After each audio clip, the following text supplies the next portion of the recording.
Ante todo, mi cordial saludo para todos ustedes. Va a ser un gusto dirigirme hoy día en esta clase que tenemos de litiasis urinaria y uropatía obstructiva.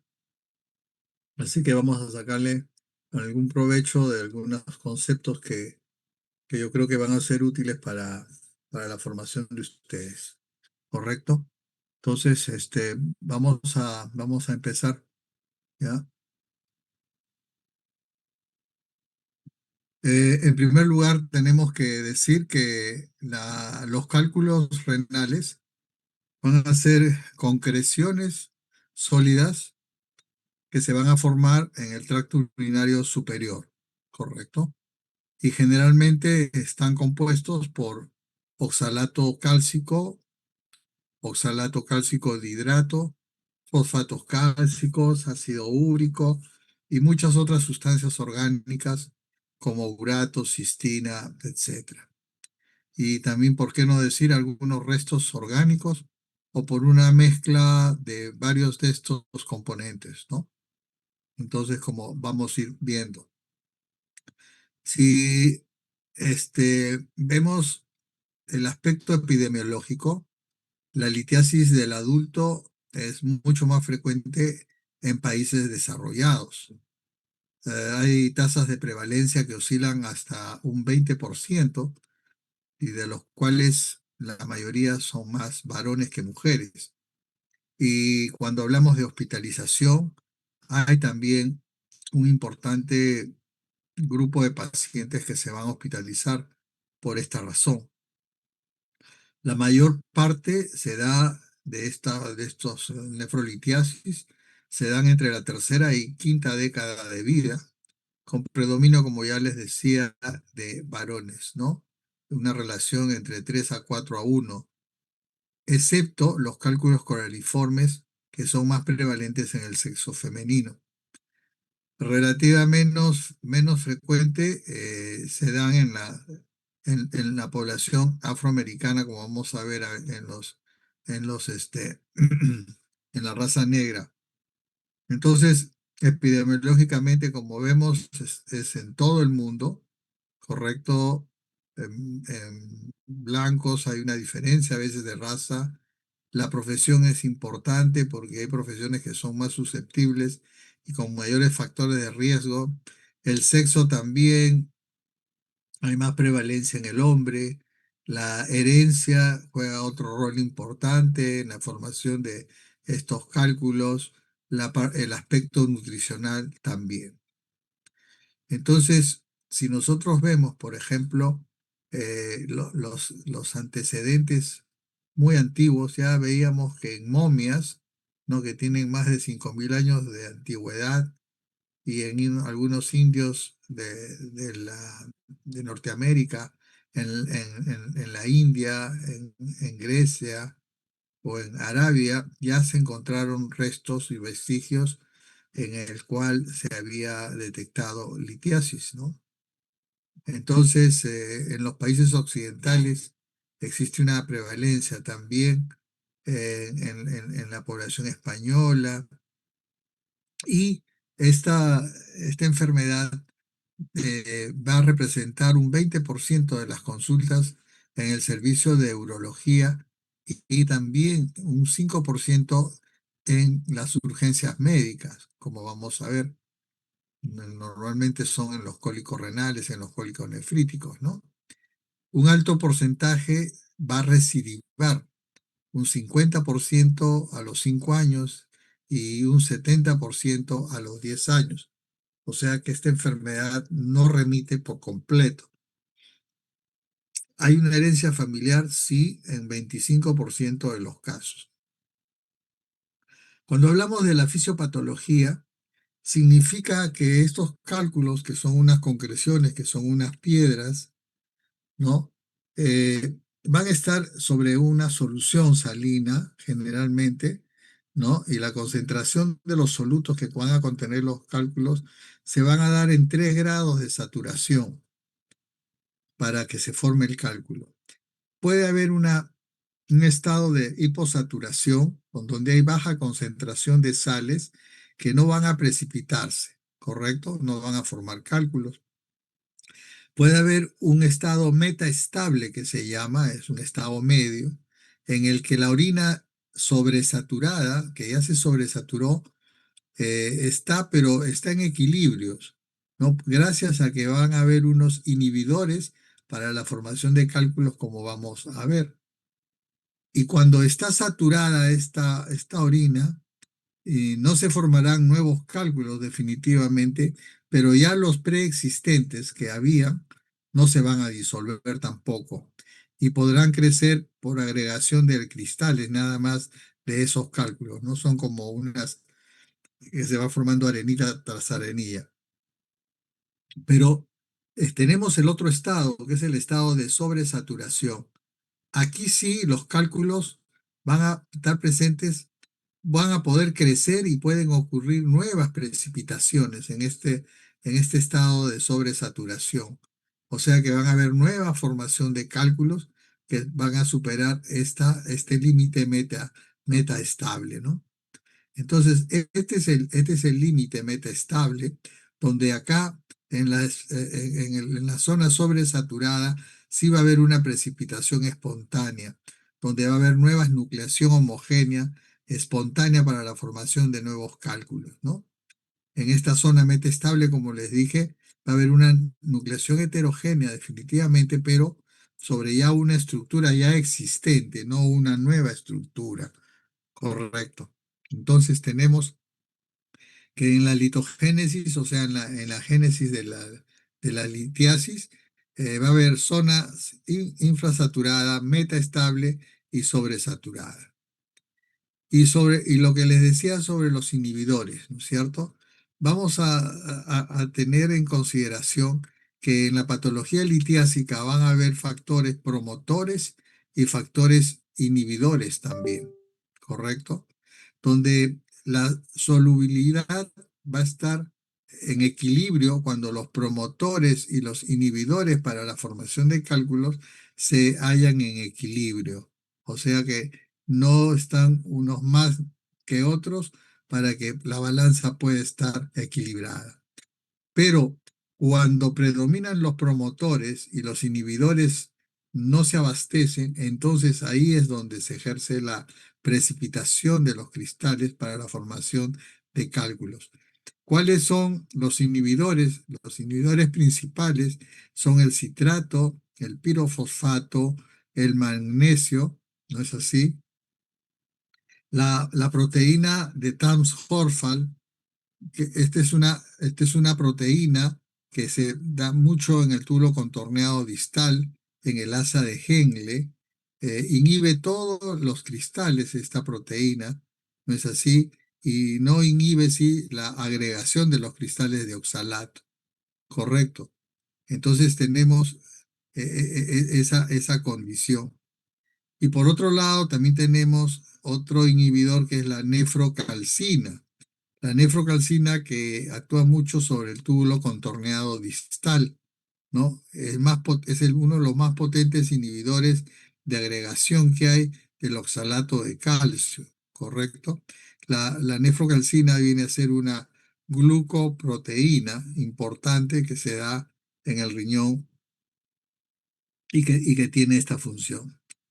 Y los promotores vienen a ser el aumento de la concentración del soluto, las variaciones que puede haber en el pH urinario, cuanto más, más ácido sea, también hay más posibilidad, y los cuerpos extraños también. Entonces, siempre tiene que haber, en cuanto a lo que es solubilidad, siempre tiene que haber un producto de solubilidad, ¿no? Un punto donde se van a precipitar los solutos, ¿no? O sea, los cálculos. Y estos productos de formación van a ser iguales del punto donde hay cálculos, ¿no?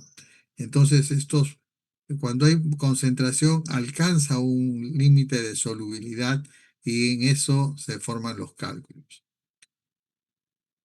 Resumiendo, en esta fisiopatología se aceptan las teorías de cuatro etapas litogénicas, ¿no? Que es la nucleación, donde el cálculo tiene un pequeño núcleo por donde después se van a precipitar y se van a adherir las demás componentes.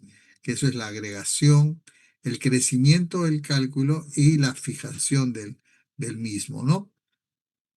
Y una teoría físico-química en las cuales los cálculos están formados por materiales que habitualmente el riñón lo excreta por la orina, pero puede formarse, eso sí, cuando la orina está sobresaturada, como les decía, ¿no? Con respecto a sus cristales que los constituyen. Entonces, para la formación de un cálculo, ¿qué se requiere? Se requiere que primero que haya la nucleación, obviamente, en el cual se inicia la precipitación, ¿correcto? Pero eso va a hacer que ahí sobre ese núcleo se van a agregar más cristales y van a empezar a crecer los cristales. Si tenemos una concentración de una sustancia que continúa aumentando, la orina se va a ver incapacitada de mantenerla en una solución, básicamente, y se inicia una nucleación espontánea, porque ya sobrepasa la capacidad que tiene para inhibir más precipitaciones. Y entonces esta nucleación puede ser homogénea o heterogénea cuando se forman de una partícula cristalina, se forman sobre otra partícula preexistente. Entonces, el cristal que se está formando no se disuelve y puede agregarse, eso sí, y crecer sobre otro cristal ya preformado. Entonces, las fases de litogénesis son la nucleación, crecimiento de los cristales y la agregación, ¿no? En la nucleación tenemos una nucleación homogénea con soluciones puras y heterogénea con núcleos de diferentes composiciones. El crecimiento se va a dar gracias a que de repente no están funcionando bien los inhibidores, como son el citrato, el fibrato, el magnesio, o haya una sobresaturación de la orina.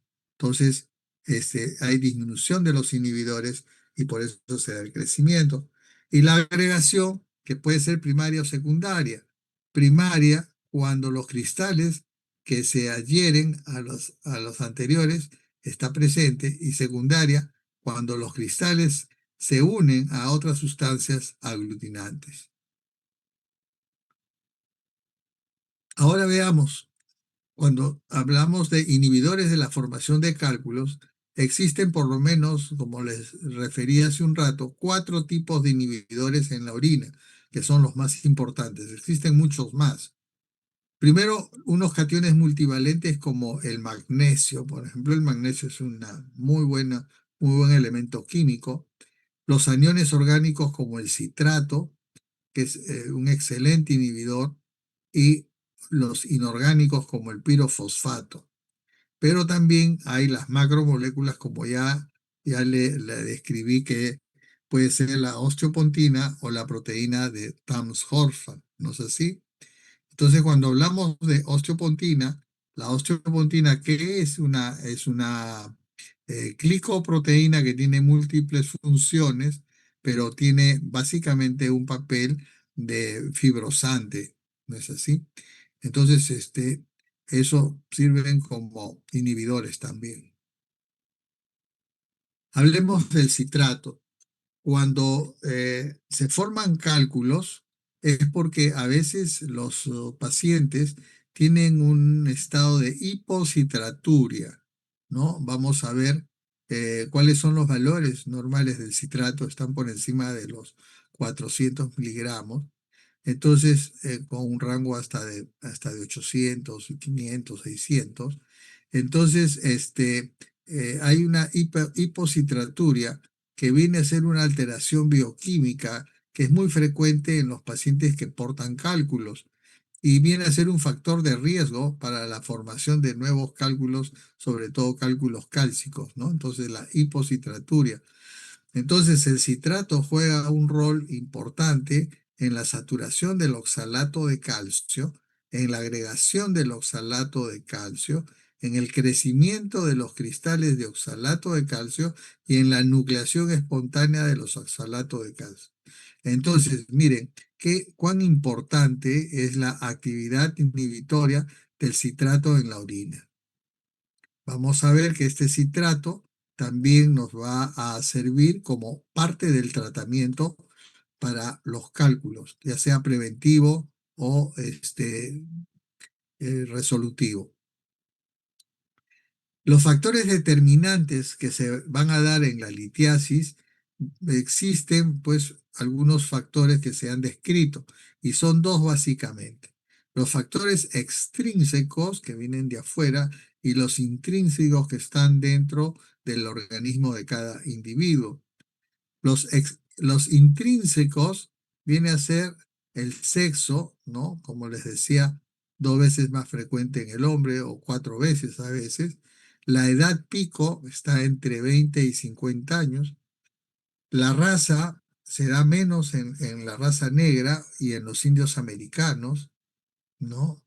El factor genético, el 25% de pacientes que tienen litiasis tienen un defecto de varios genes poligénico, sobre todo cuando estamos hablando de los cálculos de cistina, los cálculos de santina y de ácido úrico, ¿no? Y existen otros factores determinantes que ya son los factores extrínsecos, o sea, los que están afuera. Como es el factor geográfico estacional, hay muchas personas que viven en condiciones de mucho calor o mucho frío, de deshidratación o con menos ingesta de agua, ¿no? El factor alimentario, ¿no? Muchos se alimentan con muchas proteínas, donde hay oxalato de calcio, muchos incrementos de los carbohidratos, que favorecen a la litiasis cálcica, o la ingesta de calcio puro también por alguna razón. Y por supuesto, cuando hay ingesta de cítricos, también se nota que hay una disminución de la litiasis. Y la otra factor importante extrínseco es la ingesta de líquidos, ¿no? Entonces, aquellos lugares donde se ingiere poco líquido serán los lugares en que haya más prevalencia de esta enfermedad litiásica. Muy bien, entonces los factores de riesgo de la litiasis urinaria se va a desarrollar en que puede ser cuando hay estados de hipercalciuria, hiperuricosuria, hipocitraturia, como ya les dije, hipomagnesemia, cuando haya bajo volumen de orina o un pH excesivamente ácido.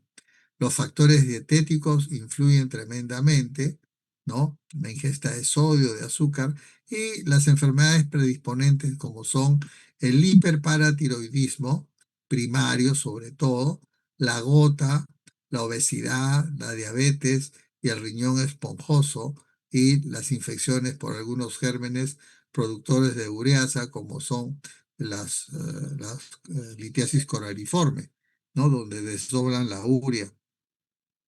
Entonces, hay estos factores anatómicos también que van a influenciar cuáles son los riñones en herraduras, en esponja, como hemos dicho, la enfermedad poliquística, el quiste de seno renal, la necrosis papilar o la papilitis necrotizante, bastante común en los diabéticos, la pielonefritis y los pacientes que están inmovilizados también, que no caminan por alguna otra razón. Después tenemos los pacientes que cursan con caliectasias, ¿no? O sea que son unos acúmulos que están ahí en el riñón, con quistes caliciliares o estenosis ureteropiélicas, o los que tienen uropatías obstructivas, como megauréter, reflujo vesiculolateral, uretrocele o ureterohidronefrosis. Son pacientes, esto de forma crónica, por supuesto, son personas que tienen predisposición a la litiasis, ¿no? Tenemos también algunas enfermedades de riesgo, ¿no es así?, para el desarrollo litiásico. Por ejemplo, el síndrome leche álcali, ¿no? Donde aquí se da que las concentraciones de calcio están muy elevadas, donde hay una alcalosis metabólica. Son pacientes que llegan a este estado por un exceso de consumo de calcio y de álcalis también, como son algunos antiácidos, ¿no? Enfermedades granulomatosas como la sarcoidosis, la enfermedad de Crohn, ¿no? Que son autoinmunes, con los cortocircuitos y ayunos ileales, las ileostomías, el abuso de los laxantes, bueno, la inmovilización prolongada que hemos dicho, la gota, por supuesto, la enfermedad mieloproliferativa, sobre todo cuando se le da quimioterapia. La quimioterapia predispone mucho a la litiasis, las infecciones urinarias y la vejiga neurogénica. Pero también hay otros factores, miren, hay los factores que son los medicamentos. Medicamentos que sin uno pensar incrementan el riesgo de formación de cálculo. Estamos hablando de carbonato de calcio, de la vitamina C, los esteroides, los diuréticos, ¿no? La acetazolamida, el topiromato, la sonizamida, hacen cálculos de fosfato de calcio. Hay muchos pacientes que tienen enfermedades de salud mental que usan mucho topiromato y tienen formación de cálculos, ¿no? También los que usan el allopurinol, que es contradictorio, porque es para disminuir el ácido úrico, los que usan antivirales o sulfonamidas, y los pacientes que están con quimioterapia, como ya les dije, que forman muchos cálculos de ácido úrico. En esta diapositiva las letras están muy pequeñitas, pero es una relación tremenda de causas de cálculos, ¿no? Entonces hay cálculos como la cistina, la hiperoxaluria, por ejemplo, los cálculos de Bruchita, tenemos los riñones solitarios, los síndromes de Fanconi, de Bartel, que ya hemos visto, los síndromes de hipomagnesemia, etcétera, ¿no? Estos son unas fotografías nada más de cómo son los cálculos. Este es un cálculo coraliforme que agarra la matriz como si fuera un molde de los cálices, ¿no? Y la pelvis, ¿correcto? Y esto está formado por muchos gérmenes, ¿no? Sobre todo el germen de Klebsiella, Proteus, ¿no?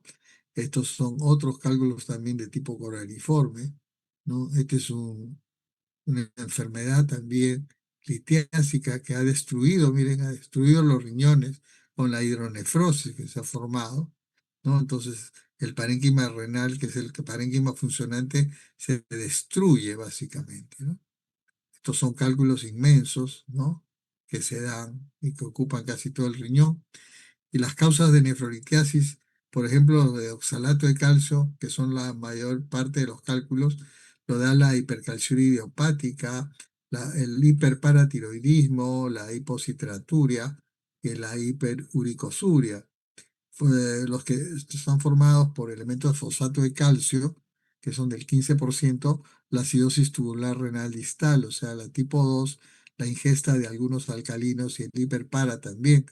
Y los de ácido úrico están la gota a la cabeza, obviamente, enfermedades digestivas, el exceso de purinas en la dieta, algunos fármacos, ¿no?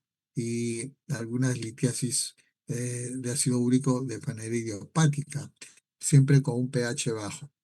Y los que tienen fosfato doble de amonio y magnesio, esas son las que dan las infecciones urinarias por desdoblamiento de la ureasa, ¿no es cierto?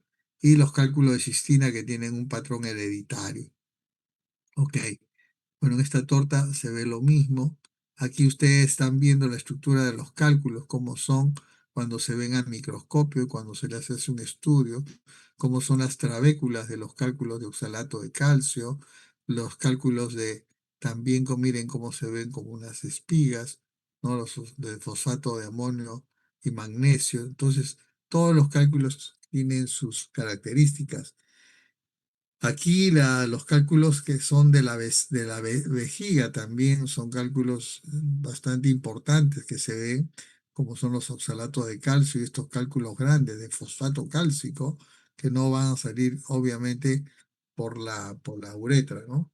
Y los cálculos de ácido úrico. Entonces, cuando uno habla de la litiasis cálcica, que es uno de los más representativos, los cálculos más o menos se producen entre el 70-80% de los cálculos, ¿no? Puede ser secundaria a lo que ya dijimos en la fisiopatología, la sobresaturación urinaria del calcio, que viene a ser el soluto, de los oxalatos y la excreción de ácido úrico. No tiene que ver mucho el ácido úrico con el calcio también. Y no hay una causa aparente a veces sobre esto, ¿no? Entonces, las causas de litiasis cálcica en un gran porcentaje está dada por la hipercalciuria idiopática.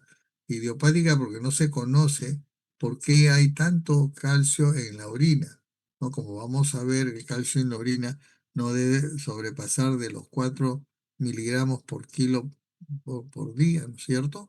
Entonces, eso es así. O también tenemos muy poco citrato, ¿no? Hay una hipocitratura idiopática, ¿no?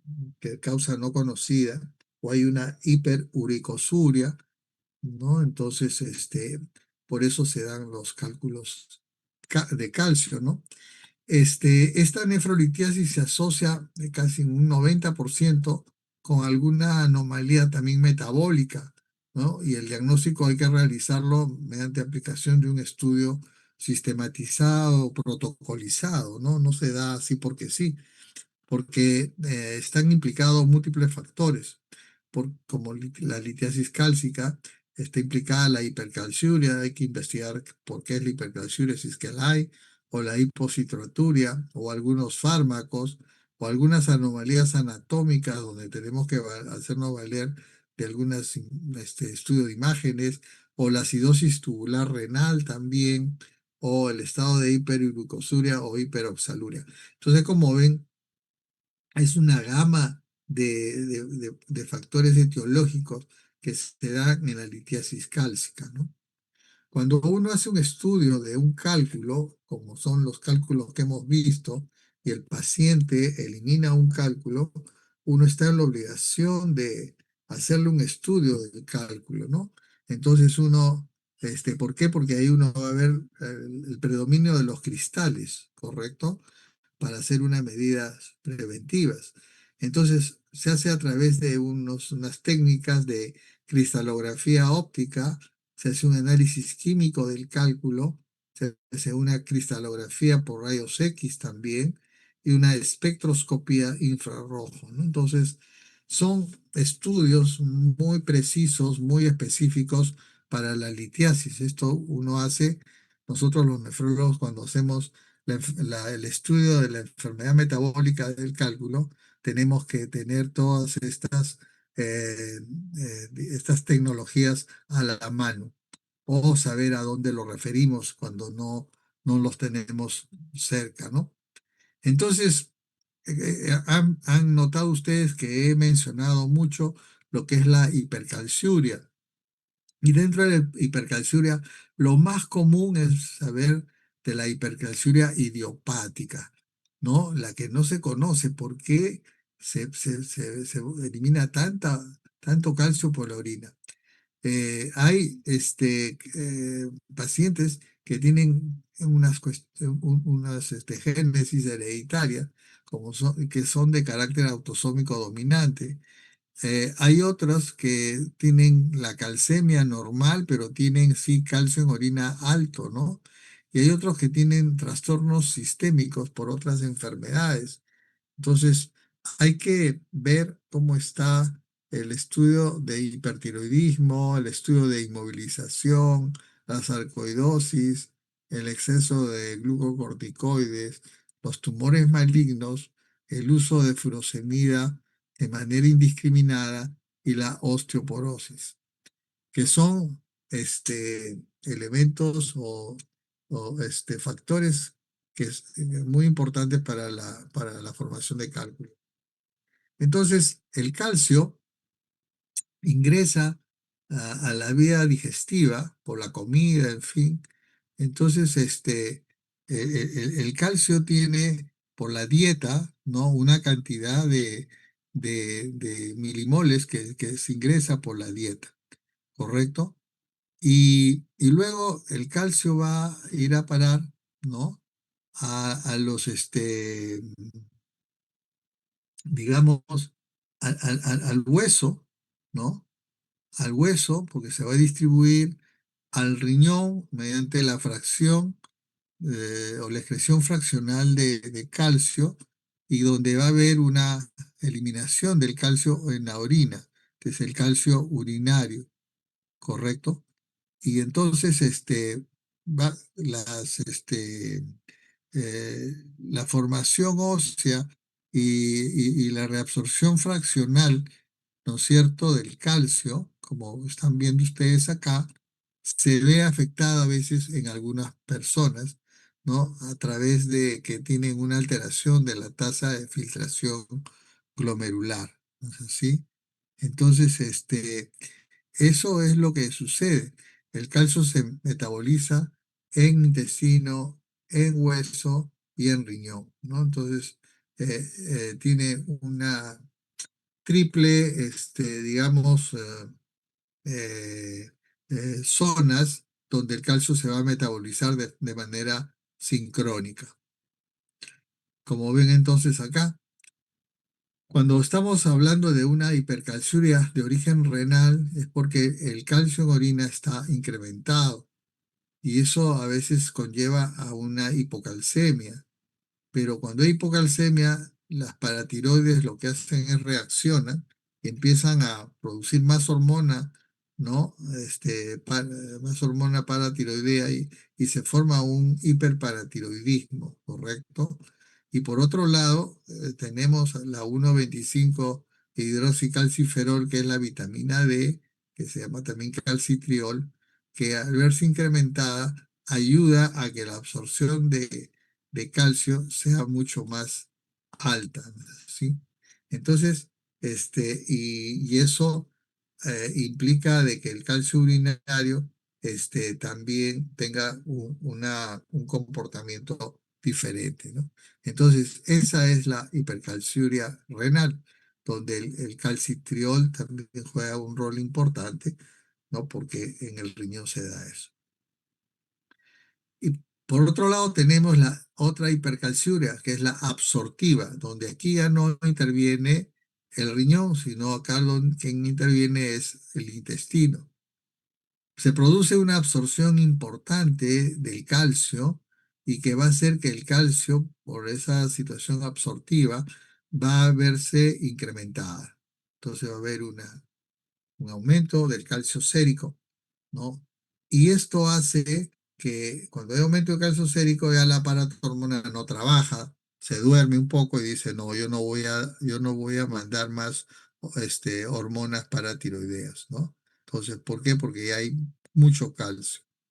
Y por consiguiente, eso también implica el calcio urinario, ¿no es así? Porque es el calcio sérico, el calcio excedente, que está yéndose hacia la orina, ¿no? Entonces, el calcio urinario sí está incrementado y por eso se produce la hipercalciuria.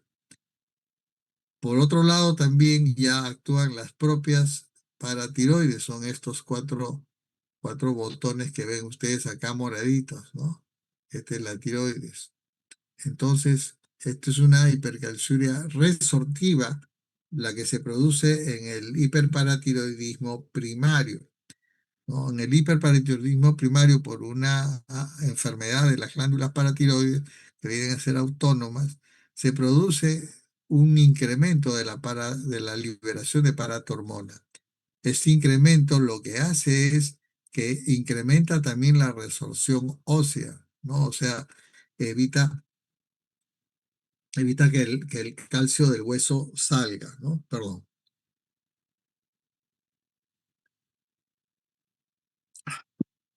Entonces, al haber una resorción ósea, incrementada también el calcio sérico, ya no va a disminuir, ya no se va a disminuir y el calcio urinario en algún momento en su excedente va a incrementarse, ¿no? Pero la paratormona también tiene injerencia con el calcitriol, con la 1,25 hidroxivitamina D y por consiguiente al verse incrementado esto también hay una absorción de calcio incrementada como hemos visto acá, ¿no? Acá. Bien, entonces se da esos círculos del metabolismo del calcio. Entonces, vemos que para la hipercalciuria actúan varias zonas, ¿no? Como es el riñón, como es el intestino, como es la misma paratormona, ¿no? Entonces, para eso nosotros tenemos que tener un algoritmo diagnóstico frente a una hipercalciuria. Tenemos que ver los que cursan con calcio normal y los que cursan con calcio elevada, donde ahí vamos a ver el comportamiento de la paratormona, ¿no es así? Y vamos a encontrar diferentes causas de enfermedades que van a haber, ¿no? Incluyendo uno con el calcio normal y viendo cómo está el potasio también, si el potasio está normal o el potasio está bajo. Ya hemos hablado de la alcalosis con la hipocalemia y la alcalosis también de la acidosis también con el potasio, puede estar alto. Entonces, podemos ir haciendo disquisiciones, disgregaciones diagnósticas, ¿no? Como son síndrome de Fanconi, este, acidosis tubular renal, el síndrome de Bartter, en fin, o el hiperparatiroidismo primario también, ¿no es cierto? Entonces, en ese sentido, tenemos que tener mucho cuidado para hacer nuestro diagnóstico de hipercalciuria. Hay la hipercalciuria con normocalcemia, como les decía acá, con calcio normal, donde tienes que tener varias alternativas: hipomagnesemia, hipofosfatemia, las que cursan con proteinuria, ¿no? Y las que cursan con ácido úrico normal, magnesio y fosfato normales, que estas son las hipercalciurias idiopáticas, las que con más frecuencia se ve. Ok, entonces, cuando vemos el tratamiento de la hipercalciuria, veremos primero un tratamiento no farmacológico y otro tratamiento farmacológico. Dentro del tratamiento no farmacológico está algunas medidas higiénico-dietéticas, como es la ingesta hídrica, donde tenemos que ejercer una diuresis importante de más de 2 litros por día. La ingesta de sodio tiene que ser baja, solamente 3 a 5 gramos. El exceso reduce la reabsorción renal de calcio. La ingesta proteica también baja, la dieta hipoproteica, no más de 1 gramo por kilo, ¿no? Un exceso reduce el pH y el citrato también, y la ingesta de calcio. Y dentro del tratamiento farmacológico tenemos dos elementos fundamentales, uno que son los diuréticos tiacidas y los otros que son el citrato potásico. Los diuréticos tiacidas son que se dan comprimidos de 12.5, 25, 50, van escalando posiciones y aumenta la reabsorción del calcio renal, ¿no? Pero aquí el problema es la dislipidemia, la hipopotasemia y la fotosensibilidad. Y cuando hablamos de citrato potásico, hablamos de 1 o 2 comprimidos de 1.8 gramos cada 8 horas, que va a disminuir la absorción. ¿Dónde? En el intestino, aumentando el pH, disminuyendo la reabsorción ósea e incrementando la reabsorción renal. Correcto. Entonces, el tratamiento es esto de acá. Nosotros estamos dando la hidroclorotiazida en estas dosis. Podemos dar en algún momento clortalidona. La clortalidona viene a ser un diurético también tiazida, ¿no? Que depende mucho del sodio, la clortalidona, ¿no? Y que llega al túbulo contorneado distal. Y la indapamida también la usamos con bastante frecuencia en estas dosis, que viene a ser un diurético también del túbulo distal. Disminuyendo la indapamida mejora la presión arterial también y se usa mucho en pacientes con insuficiencia cardíaca, ¿no? Tiene un mecanismo de acción más prolongada, quién sabe, y hay a veces algún tipo de condiciones no deseables, a veces con la indapamida. ¿Ok? la definición de las anomalías metabólicas de la litiasis cálcica son todas estas que ya hemos visto, ¿no?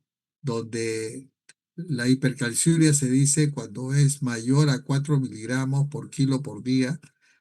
Ustedes en los laboratorios van a ver que le ponen la calciuria mayor de 200 miligramos, ya es hipercalciuria. Pues no es así, porque si es un individuo que pesa 70 kilos, en realidad son 4 miligramos por kilo, son 280 miligramos recién para que sea calciuria para ese individuo que pesa más, ¿correcto? Y esto se da en ambos sexos, ¿no? La hiperuricosuria, el valor es mayor de 850 miligramos en los varones y 800 en las mujeres. Otros autores hablan de 800 y 750. O sea, no hay una cifra fija, pero todos están casi alrededor de eso, ¿no? O cuando se da también por miligramos por decilitro, ¿no? De acuerdo a la tasa de la filtración glomerular. La hiperoxaluria, o sea, da por oxalatos, es mayor de 45 miligramos por día en ambos sexos. Y la citraturia, el citrato es uno de los mejores inhibidores, como les decía, que hay, es menos de 250, ¿no?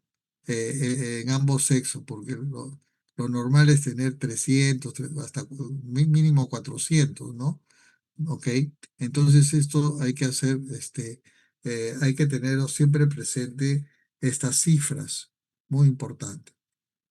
Cuando hablamos de la hiperoxaluria, hay una sobreproducción de oxalatos, ¿no? De tipo hereditario.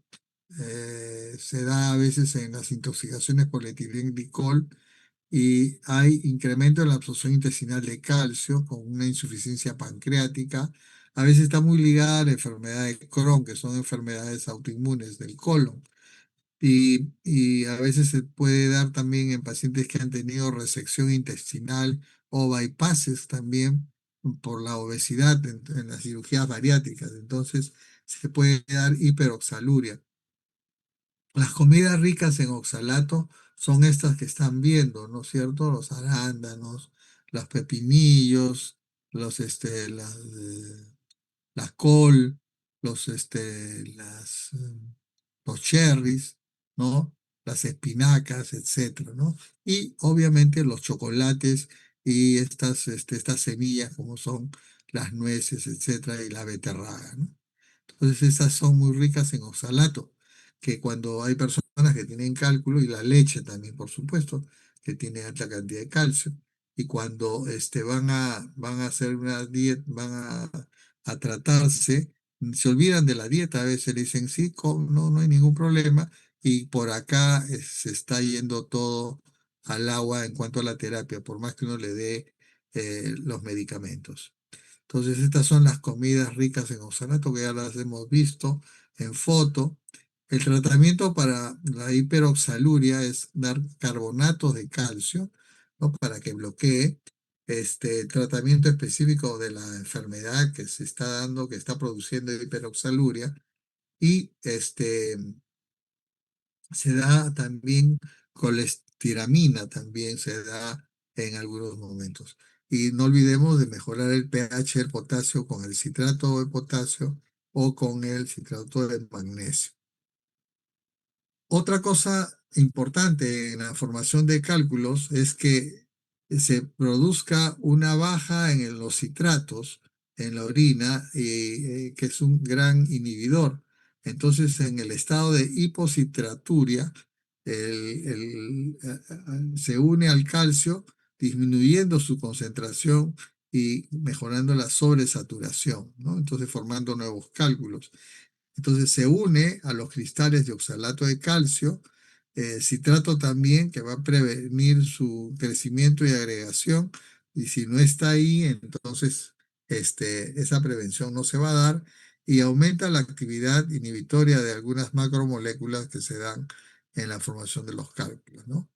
Cuando tenemos hipocitraturia, por ejemplo, cuando tenemos acidosis tubular renal, diarrea crónica, hipopotasemia o también de la manera más idiopática, ¿no? Correcto. Entonces, el estado ácido base sistémico es el principal regulador de la absorción de los citratos. Entonces, hay que siempre estar tomando en algunos momentos unos análisis de gases en sangre. El tratamiento para la hipocitraturia es darles justamente citrato de potasio. Esto es el medicamento de nombre comercial, ¿no? El Uroquid. Y se da también ácido cítrico como jugos de naranja, de limón, de melón, ¿no? Otro estado que también favorece a la formación de cálculos es la hiperuricosuria, o sea, hay mucho ácido úrico en la orina. Contribuye más o menos hasta un 15% de los cálculos cálcicos. No estoy hablando de los cálculos de ácido úrico, estoy hablando de los cálculos cálcicos nomás. Y facilita esta cristalización porque tiene mucho que ver con la agregación de los salatos de calcio, ¿no? Entonces, en este caso, lo que hay que hacer es disminuir el consumo de purinas, ¿no? Las purinas generalmente están en la carne roja. Se les da tratamiento entre 100 a 300 miligramos de halopurinol, ¿no? Para que no haya formación de tanto ácido úrico, pero dependiendo también de la función renal, ¿no? Si tenemos una función renal disminuida, hay que bajar la dosis a 100, porque también el halopurinol es nefrotóxico. Este es un cálculo de ácido úrico. Los cálculos de ácido úrico son, a pesar que uno los ve así, cuando uno les toma una placa, uno toma una placa de abdomen simple, los cálculos no se ven, son radiolúcidos, ¿no? Radio transparentes, ¿correcto? No son radio opacos, son radiolúcidos, ¿no? Entonces, estos cálculos no se ven tan fácilmente. Entonces, hay que evitar que el pH urinario esté bajo, por debajo de 5,5, ¿no? Hay que dar dieta alta en proteínas a veces, pero hay que evitar también las diarreas crónicas por la resistencia a la insulina. El volumen urinario bajo también favorece a estos cálculos, o sea que hay que tomar agua. La hiperuricosuria, cuando hay muchas purinas, muchas carnes, hay una hiperuricemia, la gota no controlada y algunos errores de nacimiento también y algunos medicamentos que favorecen a la formación de ácido úrico, ¿no? Entonces, estos son los alimentos ricos en purina, como hemos visto, ya hemos mencionado algunos, y dentro de otros son, por ejemplo, los mariscos están en primera línea para que el ácido úrico se incremente, ¿no? Ok.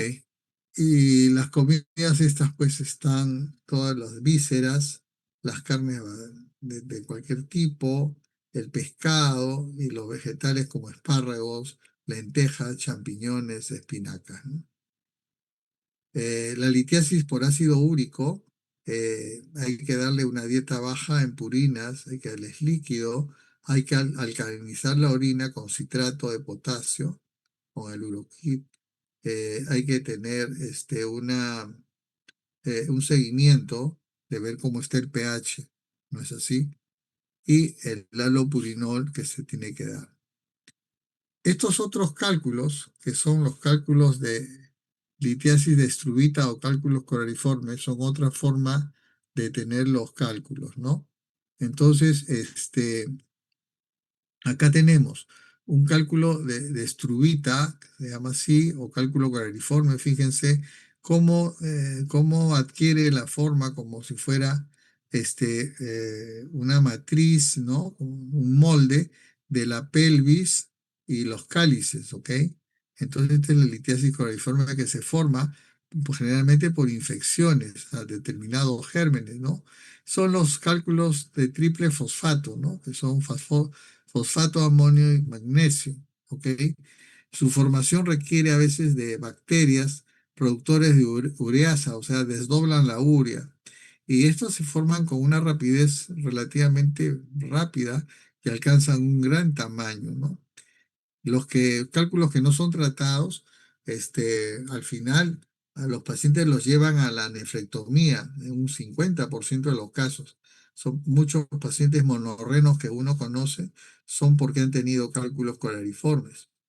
Y los factores asociados con estos cálculos de struvita son las bacterias productoras de ureasa. ¿Y cuáles son esas bacterias? A la cabeza está el Proteus, está el Haemophilus, la Yersinia también, la Staphylococcus epidermidis, la Pseudomonas, la Klebsiella, el Citrobacter y el Ureaplasma, sobre todo en las pacientes gestantes que da esto, y tener un pH urinario elevado. Obviamente, con todo esto se pueden formar cálculos de Struvita. Se hace nefrolitotomía percutánea, sacando el cálculo, cuando el cálculo no está tan grande y no ha hecho muchas complicaciones. El tratamiento quirúrgico es de elección. Se puede usar también ácido aceto hidroxámico, por ejemplo, que es un inhibidor de la ureasa, ¿no? 250 tres veces al día, ¿no? O se hace la quimiolisis con hemiacidrina también, que es un medicamento que hace quimiolisis, ¿no? Ahora, pasamos a otros cálculos. Como ven, yo estoy que paso todos los cálculos porque esa es la litiasis. La litiasis es una enfermedad muy polimórfica, muy amplia, ¿no? Y que no es solamente la formación de un cálculo de un tipo, sino hay muchos cálculos con distintas composiciones, con distintos mecanismos litogénicos y que tienen comportamiento diferente, daño diferente, están relacionados de repente con factores genéticos, con factores infecciosos, con factores ambientales, ¿no? Entonces, por eso que estoy pasando toda esta variedad de cálculos, que es enorme. He tratado de hacerlo más corto posible esto, para que ustedes se den una idea. Estos cálculos de cistina sí tienen que ver, por ejemplo, con la parte hereditaria, ¿no es así? Entonces, esos cálculos van a formarse con una carga genética recesiva o dominante, con una penetración incompleta del intrón, debido a que hay un acúmulo de cistina en la orina y que eso va a permitir que haya una cistinuria, ¿correcto?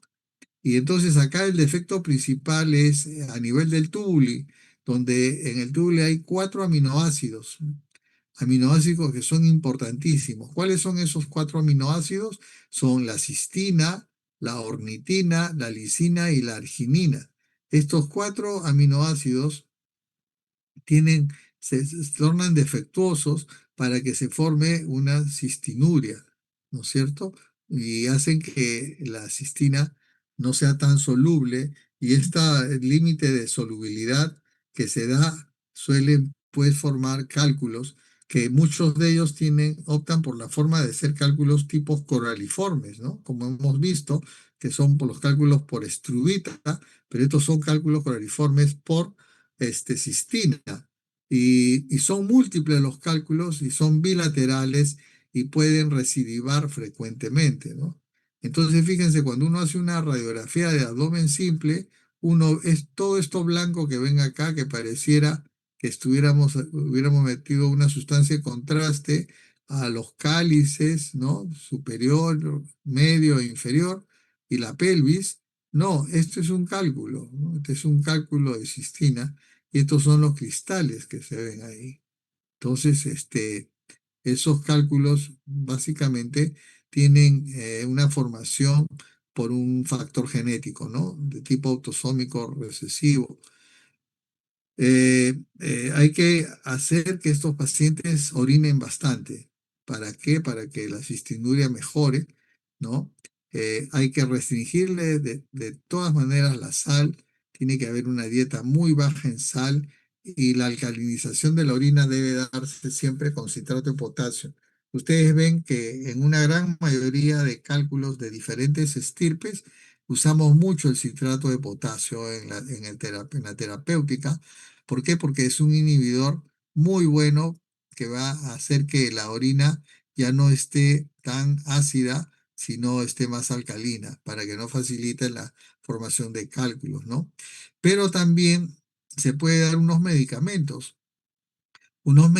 que son los ligandos de la cistina, como son la D-penicilamina, que sirve para otras cosas también, o la tioproponina, ¿no? La tiopronina, perdón. La tiopronina es un alfa-mercaptopropilglicina, ¿no? Que también se usa con la asociación al captopril, ¿no? Estos se hallan en unos frascos y se da 200 miligramos, ¿no? O en dos tabletitas 2 veces al día, ¿correcto? Y en los chicos más pequeños se da de 10 a 15 miligramos por kilo, ¿no? Entonces, los nombres comerciales, uno de ellos es el Tiola, ¿no? Entonces, eso uno da. Cuando hablamos de cálculos, los cálculos se pueden localizar en cualquier parte del tracto urinario. Estos son los cálculos caloriformes que adquieren la forma como una matriz de los cálices y de la pelvis. Este es una litiasis en la unión pielo-ureteral. Este es un cálculo en la zona del cruce de los vasos ilíacos. Este es ureteral. Estos son cálculos que son de litiasis eh, piélica, que se llama, están en la misma pelvis. Estos son litiasis caliciliares que se dan cuando les describan a ustedes en la ecografía. Y por último, estos son las litiasis del cuello. Y también hay unos cálculos que son en la litiasis de la unión urétero-vesical, que son acá, que son a veces difíciles de expulsar porque no pasan esta válvula, o unos cálculos grandes que son las litiasis vesicales que uno ve acá. Y por último, si se trata del hombre, en la misma próstata también hay cálculos, ¿no? Entonces hay los cálculos, las litiasis prostáticas, ¿correcto? Entonces, así más o menos es el esquema, cómo están los cálculos, ¿no? O en cuanto a lo que es un uréter. Tenemos otra patología importante que es la nefrocalcinosis, ¿no? La nefrocalcinosis, que viene a ser el contenido del calcio que se ha incrementado dentro del riñón, sobre todo en los conductos que están dilatados, ¿no? Entonces, esto se produce porque hay un calcio muy elevado en la orina. Hay dos tipos de nefrocalcinosis. La nefrocalcinosis de tipo medular, porque las lesiones están en la médula, y otra que es la nefrocalcinosis de tipo cortical. La más frecuente es la medular, ¿no? Y es de naturaleza a veces bilateral, ¿no? Está en la zona de las pirámides renales, ¿no? Porque hay un calcio muy elevado en la orina, hay fosfatos y oxalatos también, y la orina en muchos casos son alcalinas, ¿no? Relativamente son simétricas y hay problemas en la reabsorción del calcio por los túbulos, ¿correcto? Y la cortical viene a ser una nefrocalcinosis con calcificación distrófica, se llama así, porque hay una destrucción en el tejido parenquimal y por eso se ha formado esta calcificación. Este es un problema secundario por neoplasias, por ejemplo, a infartos o a infecciones a repetición, ¿no? Es asimétrico, no es en los dos riñones y agarra la corteza renal, no la médula. Entonces, cuando nosotros vemos aquí las causas de nefrocalcinosis, vemos un sinnúmero de causas, ¿no? Pero no hay que marearse. La primera es la de tipo medular y la otra es de tipo cortical, como les decía. La de tipo medular a la cabeza está las que tienen problemas en el metabolismo del trastorno de calcio, ¿no? En el metabolismo alterado de calcio, ¿correcto? Entonces aquí a la cabeza tenemos el hiperparatiroidismo. Es un hiperparatiroidismo primario, no el secundario, el que tienen los pacientes renales crónicos, por ejemplo, ¿no? Los que cursan con sarcoidosis, los que tienen el síndrome de leche álcali, que ya lo describí hace un rato, los que sufren de osteoporosis rápidamente progresiva y por último los que tienen hipercalciuria idiopática, ¿correcto? Siempre dentro del trastorno medular de nefrocalcinosis están los que sufren de acidosis tubular renal distal u oxalasis también, enfermedad de Dent, que es una triada pues, de nefrolitiasis hipercalciúrica ligado al cromosoma X, ¿no? O raquitismo hipofosfatémico también ligado al cromosoma X. El síndrome de Bartter, que ya hemos dicho, que va con, con trastornos del potasio y todo eso que hemos ya descrito. ¿No es así? Ok. Entonces, el riñón en esponja también es una de las causas. Esos son alteraciones congénitas renales y la necrosis papilar. Y medicamentos, sí, por ejemplo, los que usan acetazolamida o triamtereno, ¿no es cierto? O anfotericina. Si se refiere a la nefrocalcinosis cortical, tenemos la necrosis cortical, son las que ha agarrado ya la corteza, esos van a la insuficiencia renal crónica, la glomerulonefritis crónica, la tuberculosis y la oxalosis, ¿no? Entonces, la nefrocalcinosis tiene, da lugar a la formación de cálculos también, porque pueden haber calcificaciones mucho más pequeñas que se depositan en la médula, ¿no es así? Las causas en el adulto más importantes y más frecuentes son el hiperparatiroidismo primario, la acidosis tubular renal distal, el riñón en esponja, la hipercalciuria idiopática y la hipocitraturia. Fíjense, otra vez la hipocitraturia está en juego con la formación de cálculos. Pacientes que han usado muchos diuréticos como furosemida y tiazidas también, de repente por hipercalciuria idiopática, entonces también tienen tendencia a la nefrocalcinosis. Y no se puede dejar atrás los factores hereditarios, como son las hipercalciurias del cromosoma X o el síndrome de Bartter, ¿no? El síndrome que tiene calciuria, poliuria, trastorno de crecimiento, alcalosis metabólica, etcétera, ¿no? Entonces ese es el síndrome de Bartter. La necrosis, la nefrocalcinosis cortical, destrucción del parénquima, ¿no? Por precipitación de elementos excesivos. También se da muchas veces en los pacientes que han rechazado el trasplante renal y los que tienen necrosis cortical o los tuberculosos o los glomerulonefríticos, ¿no? Las pruebas, a veces se presentan cólicos nefríticos en estos pacientes porque se han asociado a algunas litiasis. Ah, Generalmente son asintomáticos, pero en algunos casos se presentan hematurias y por eso acuden a las consultas, ¿no? En otros casos también llegan con insuficiencia renal, ¿no?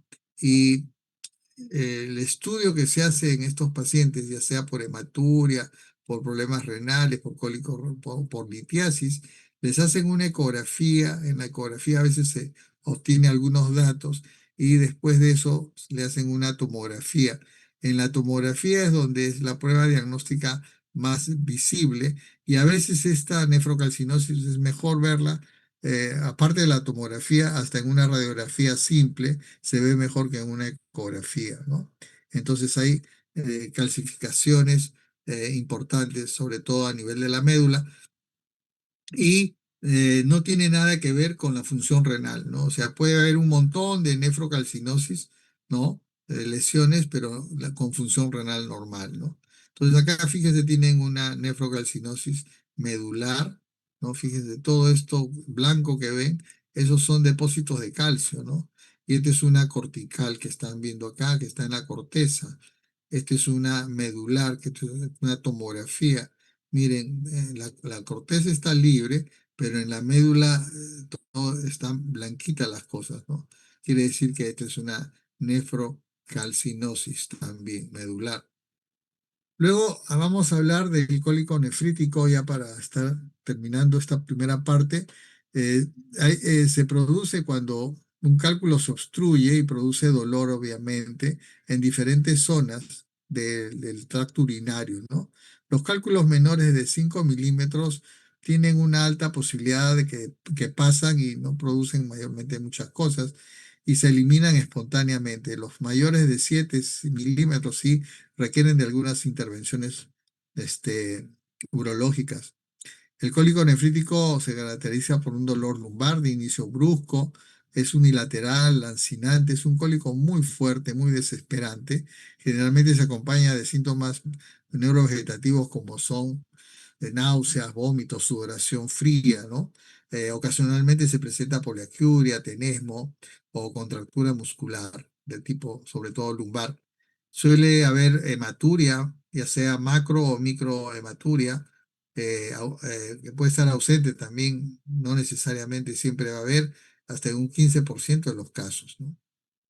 El diagnóstico diferencial de este cólico nefrítico es importante tenerlo si es que no ha habido algunas alteraciones, como son, por ejemplo, pielonefritis aguda, apendicitis, diverticulitis, cólico biliar. En ginecología están los quistes ováricos complicados, el embarazo ectópico, o sea, en las anexitis han habido muchos casos de embarazos ectópicos que se han confundido con cólicos renales, la disección aórtica también, algunas neoplasias y las lumbalgias, ¿no? Entonces, la inervación del aparato urinario se da en todas este tracto nervioso, ¿no? Que baja desde el L10 hasta el S3, que va a inervar diferentes partes del trayecto urinario. Es por eso que el dolor se va a ver precisado, ¿no? En el transcurrir. La radiografía de abdomen simple sirve para algunas cosas, ¿no? Para los cálculos radiopacos, no para los radiolúcidos como el ácido úrico, por ejemplo, la santina. Este es una radiografía de ácido de cálculo, ¿no? Este es un cálculo que se ve ahí. Este es también una hidronefrosis, esto se ve en una urografía excretora. La ecografía es un examen bastante útil, pero no es útil en el uréter distal, por ejemplo. Acá podemos ver hidronefrosis, pero se ve el uréter, pero no podemos ver el uréter distal, ¿no? Entonces esto tiene también sus limitancias, ¿no? La ecografía se da en muchos casos como una prueba de primera línea, pero para hacer más pruebas ampliatorias, ¿no? La urografía excretora ya se usa cada día menos porque es una urografía donde hay que ponerle una sustancia de contraste iodada y a veces el paciente con el dolor y el estado de deshidratación no tolera bien esto, ¿no? Por otro lado, tenemos nosotros los cálculos que se pueden ver tanto en la tomografía, ¿no es cierto? Estos cálculos son de acuerdo a la densidad, ¿no? Como ustedes ven acá, estas densidades están puestas con una unidad, la unidad de Hounsfield. Es una unidad, siempre lo van a ver en las tomografías, es una unidad de densidad. Entonces, cuanto más densidad haya, mejor se ve el cálculo, ¿no? Entonces, ¿por qué? Porque la tomografía lo que evalúa es la densidad, la ecografía lo que hace es trabaja con los ecos, ¿no es así? Y la resonancia trabaja con el sonido. Entonces, esas son los principios físicos que tienen estos exámenes, ¿no? Entonces, si vemos nosotros los cálculos de cistina, tienen menos unidad Hounsfield, miren, 600 y los ácidos de Struita también, y los de ácido úrico, ¿no? Son menores todavía, por eso que no son, son radiolúcidos, no se pueden ver con facilidad, ¿no? En cambio, los de Struita sí son radiopacos, estos son los cálculos coraliformes, esto sí se ve bastante bien, ¿no es cierto? Porque tiene buena cantidad, 600 a 900 unidades Hounsfield, ¿no es así? Entonces, y los otros, ni qué decir, los sulfatos cálcicos, los oxalatos, ¿no? Entonces, esto tienen ustedes que tener en consideración cuando vean una tomografía y les van a informar, siempre les van a informar estos números, estas unidades. Lo que pasa es que ustedes no lo van a tomar en cuenta, ¿no? Este es un urotén con contraste, ¿no? Acá se le ha puesto una solución de contraste y acá uno ve el trayecto urinario, el tracto urinario, acá uno no ve el tracto excretor. ¿Por qué? Porque puede estar haciendo un espasmo o puede haber un cálculo también que está complicando. Este es un sin contraste con un cálculo aquí que se ve presente. Hay otro también acá. Este es este es el riñón derecho y este es el riñón izquierdo, ¿correcto? Y este es otra radiografía, tomografía, ¿no? Con un cálculo en la pelvis, por ejemplo, ¿no? Y así. Entonces, el Urotem con contraste es ideal, pero cuando la creatinina está alta no se puede poner contraste, ¿no? Entonces hay que hacer sin contraste. Acá podemos ver los cálculos, podemos ver las hidronefrosis, por ejemplo, este es un riñón izquierdo, por ejemplo, ¿no? Esta es la parte izquierda. Este es un cálculo que está viendo y todo esto que ven acá ustedes, este es líquido. Esto que ven aquí, plomito, eso es líquido y se está formando en el riñón izquierdo, es el riñón derecho. Pero este es líquido, o sea, este es una hidronefrosis que se está dando, muy importante, ¿no? Entonces tiene una sensibilidad del 96% y especificidad del 100%, ¿no? Los análisis de laboratorio ya ustedes ya lo hemos hecho. Hay que ver los desdoblamientos de la urea y del amonio en estos cálculos, estruvita, en fin, solicitar nitritos también.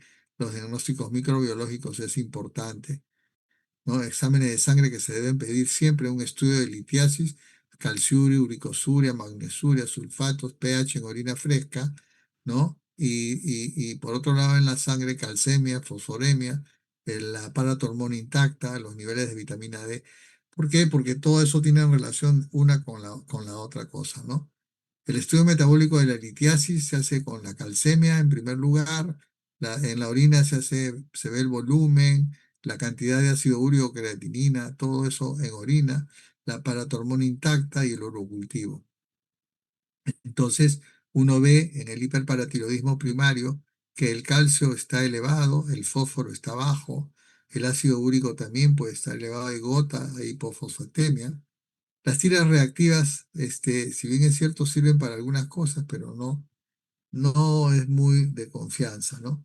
Estos son los valores que ustedes también tienen que aprender, ¿no? Deben tener en la cabeza. El calcio en orina, para que sea patológico, tiene que ser mayor de 4 miligramos por kilo, ¿no es así? En el hombre, 300, este es un peso promedio, en la mujer 250. Igual el citrato, el ácido úrico y el oxalato, ¿no? Entonces, cuando hay oxalatos por debajo de 400, ya estamos hablando de una hipocitraturia que nos va a dar también predisposición a los cálculos, como hemos estado hablando en las anteriores, ¿no? Medicaciones que provocan cálculos son la zetazolamida, los bloqueadores de canales de calcio, los antiácidos, etcétera, ¿no? Entonces, todo esto te produce cálculos.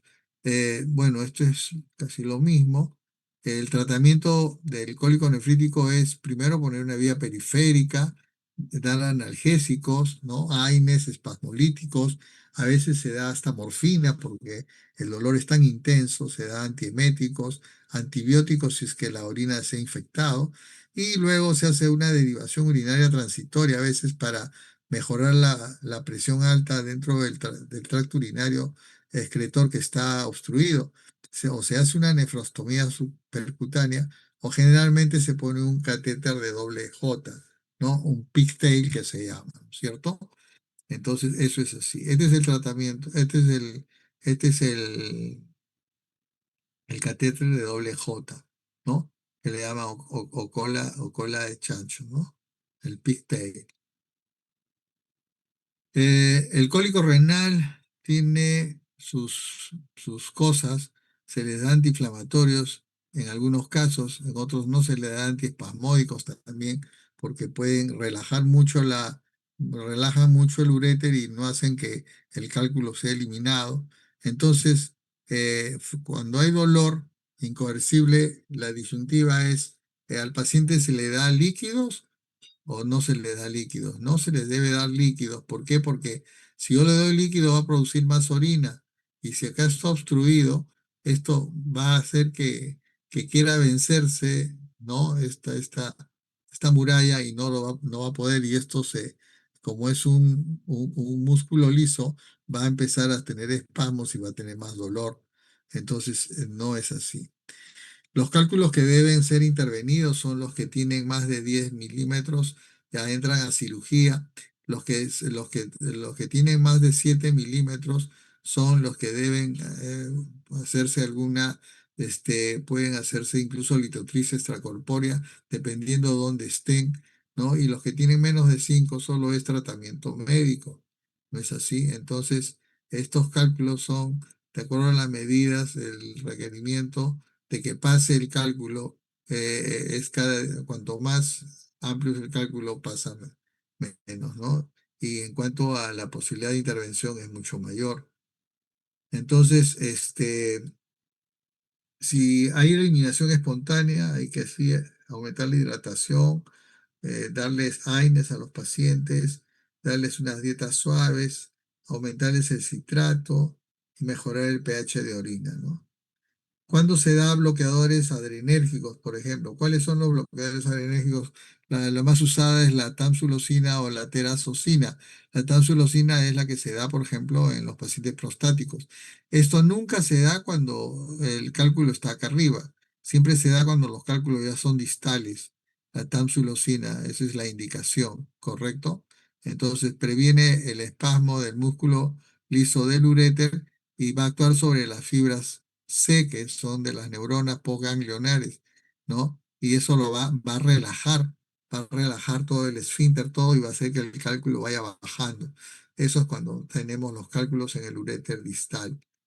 Entonces, pero la otra parte médica es dar citrato de potasio, ¿no? Como Urocit, por ejemplo, en estas cantidades.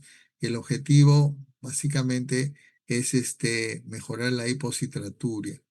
Los diuréticos tiacidas también hay que tener reparos en la hidroclorotiazida o la indapamida, sobre todo cuando hay insuficiencias cardíacas, o a veces la clortalidona también, ¿no? El alopurinol.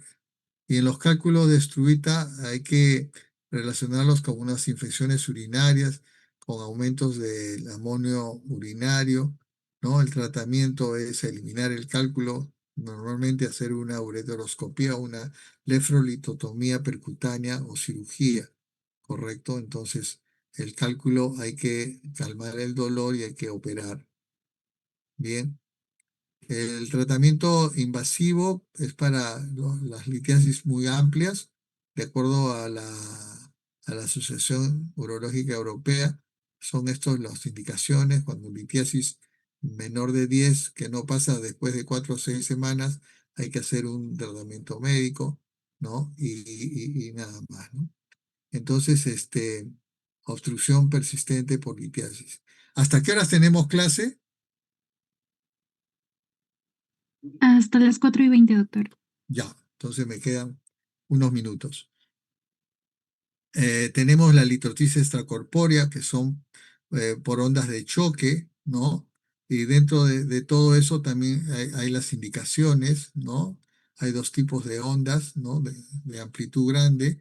Las indicaciones son cálculo piélico, litiasis renal radiotransparente, litiasis ureteral, pero no se da indicaciones cuando hay pielonefritis, cuando hay alteraciones de las vías urinarias o hay riñones en herradura.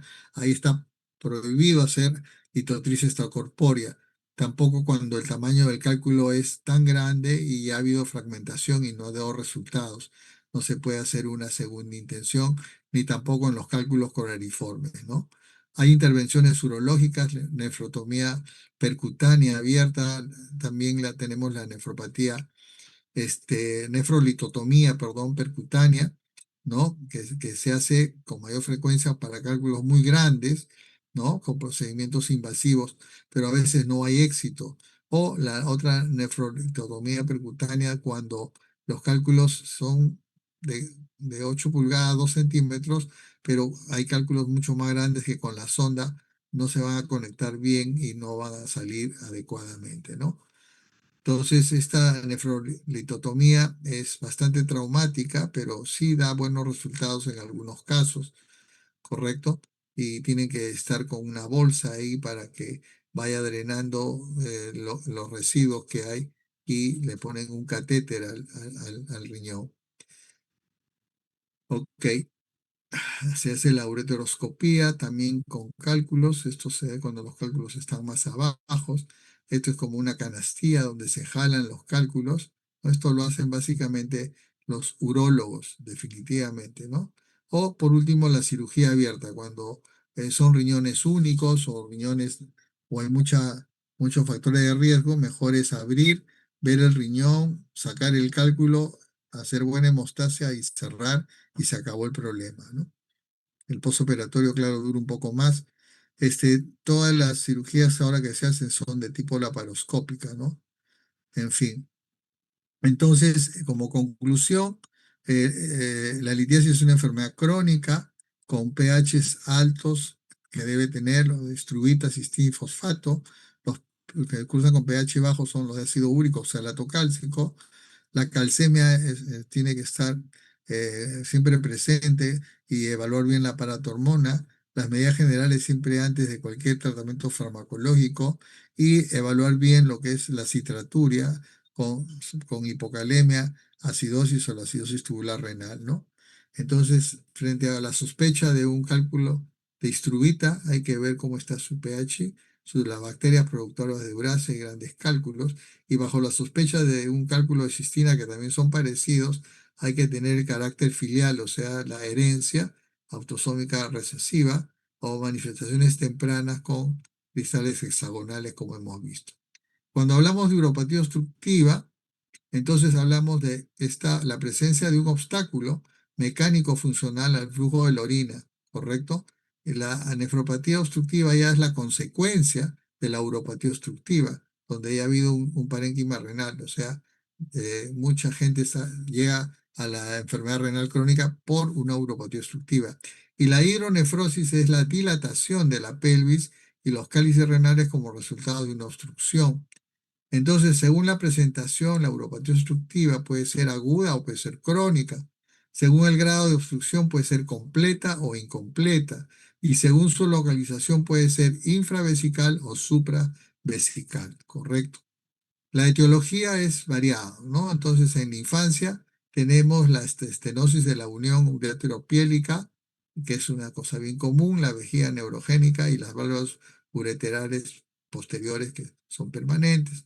En la mujer está el embarazo, la litiasis y los tumores ginecológicos, y en el varón la hipertrofia o cáncer de próstata, la vejiga neurogénica y la estenosis de la uretra.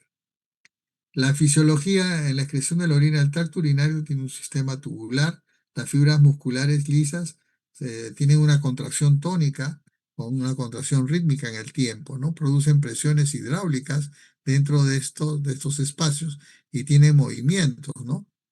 Entonces, los cálices también tienen presiones bajas y preserva el parénquima de altas presiones uretrales. Igualmente, la unión piel-ureteral se comporta como un esfínter e impide el reflujo de la orina hacia la pelvis.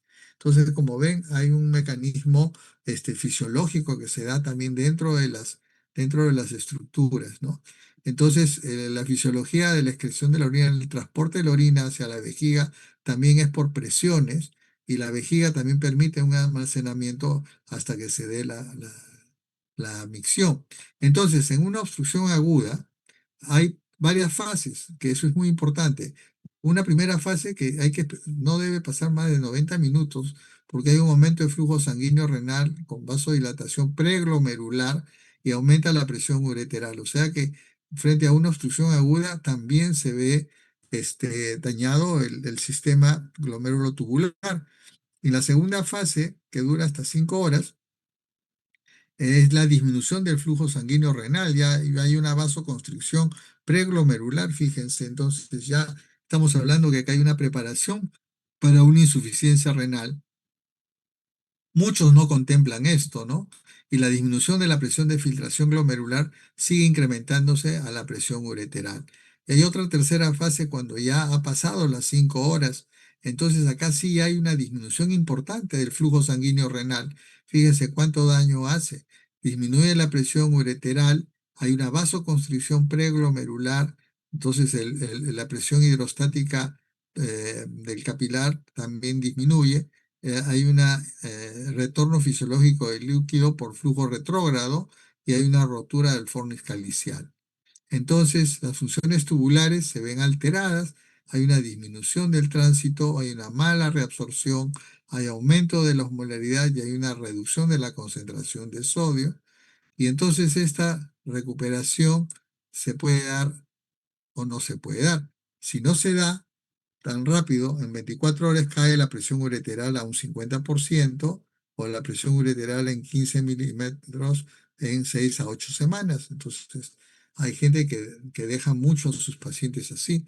O disminuye el flujo renal, imagínense, con una contracción de la arteriola aferente, cuando ya pasan tantos días y tantas semanas, ¿no? Y en la obstrucción crónica ya hay una pérdida de la función tubular y hay una pérdida de la capacidad de acidificación. Fíjense, con resistencia de la hormona antidiurética en los túbulos colectores corticales. Fíjense todo el daño que se hace con una uropatía obstructiva. Hay un deterioro de las funciones de las ramas gruesas del asa de Henle, no producen médula renal hipertónica, o sea, la osmolaridad varía tremendamente en estos casos, ¿no? Entonces, ¿qué cosa hay acá? Hay un flujo sanguíneo renal alterado, disminuido, hay una disminución de la capacidad de concentración de la orina, son orinas muy diluidas, son orinas que prácticamente no sirven, ¿no? Y en el periodo posobstructivo ya la cosa es diferente. Se eleva el flujo urinario. Cuando se desobstruye una uropatía obstructiva, el paciente entra en una poliuria tremenda, ¿no? Entonces hay una natriuresis, hay un defecto de contracción urinaria. El paciente necesitará reponer volumen porque orina tanto, como he visto acá, evita la prolongación de la poliuria, ¿no? Entonces, eso es lo que sucede, ¿no? Entonces hay cambios macroscópicos, hay cambios microscópicos que ustedes van a tener que leer, ¿no? Hay edema renal, atrofia del parénquima renal, ¿no? En patología hay aplanamiento de las papilas, disminución del espesor de la médula, la proteína de Tams-Horfall que está en el espacio de Bowman, es patognomónico que se produce, que está presente acá en las obstrucciones, ¿no? Ya que esto, por ejemplo, se distingue mucho en el trasplante renal.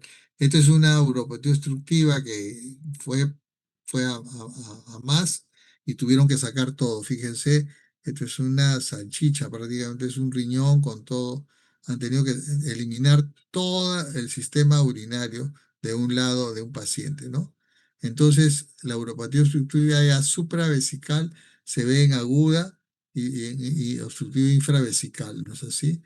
Entonces, esto es lo que nosotros vemos en las ecografías, una tremenda hidronefrosis, ¿no? De grados importantes de dilatación con compromiso ya de parénquima, ¿correcto? Y esto en la crisis renureteral también se ve.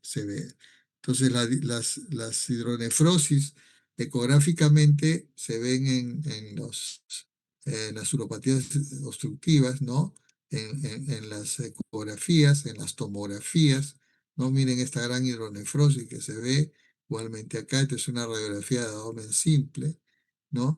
Y hay pruebas complementarias como resonancia, endoscopía o radiorenograma con test de furosemida que se hace para ver la función renal de cada riñón, ¿no?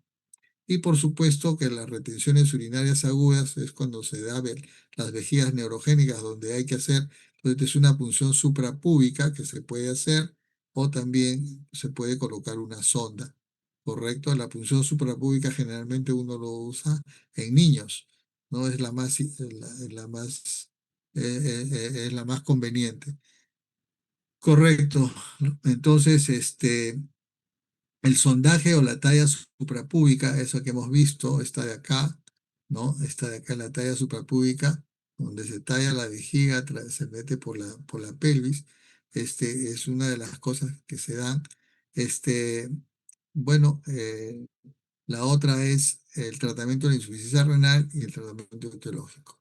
Eso es lo que les quería decir. Hemos acabado, la clase es un poco larga, pero dentro de todo eso hemos tratado de abarcar lo máximo posible en cuanto a lo que es litiasis y y bueno, un poco de uropatía para que ustedes tengan en consideración que toda uropatía obstructiva no solamente es mecánica en el daño, sino también es funcional.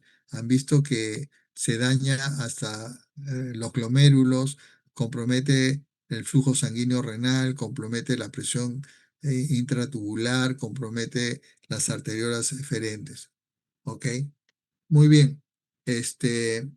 Entonces, visto esto,